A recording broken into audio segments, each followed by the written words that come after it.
ഞാനില്ലേ എംബാപ്പേന്റെ കുപ്പായിട്ടിട്ട് പോയരോ ആടെയുണ്ട് എംബാപ്പെ. ഞാൻ നമ്മള് പുതിയൊരുള്ള ഷോപ്രിക്സിലാണ് പോയത്. നോക്കുമ്പോണ്ട് ആടെ ഒരു വലിയൊരു വേൾഡ് കപ്പ് എല്ലാം നോക്കി നിക്കുമ്പോ ഉണ്ട് ഒരു മാമൻ വന്നിച്ച് പറയുന്നു ഇത് ഞാൻ ഉണ്ടാക്കിയതാന്ന്. മാമൻ എന്നോട് ഏത് ടീമാന്ന് ചോദിച്ചു. ഞാൻ പറഞ്ഞ സ്പെയിനാന്ന്. ഈ മാമന്റെ പേര് ബിജു എന്നാണേ. വീട് പറശ്ശിനി. നമ്മളെല്ലാം പറശ്ശിനി പോക്കുണ്ട്. പിന്നെ മാമൻ ഇത് എങ്ങനെയാ ഉണ്ടാക്കിയതെന്നെല്ലാം പറഞ്ഞു തന്നേ. വെൽഡറായതുകൊണ്ട് ഇരുമ്പ് കൂടാണ്ട് വേറെ സാധനം ഉപയോഗിച്ചിട്ട് ആർട്ട് ചെയ്യാൻ താല്പര്യമില്ല. ഇത് 9 അടി ആയതുകൊണ്ട് ഇത് 150 കിലോ ഉണ്ടാവും. ഞാൻ ഇന്ന് ഇതിന്റെ ഒന്ന് പെയിന്റെല്ലാം ടച്ചൊക്കെ വേണ്ടി ഇങ്ങോട്ട് വന്നത്. ഭയങ്കര സ്ട്രോങ് കേട്ടോ, ഇരുമ്പിനെ കൊണ്ടല്ലേ ഉണ്ടാക്കീനി.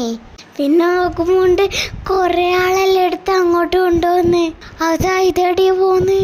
ഞാനും ബാഗിൽ തന്നെ പോയി നോക്കി. ഇവരിതെടുത്തിട്ട് റോഡിന്റെ എല്ലാം കുറച്ച് ഇങ്ങോട്ട് സൈഡിൽ വെക്കുന്നയാ.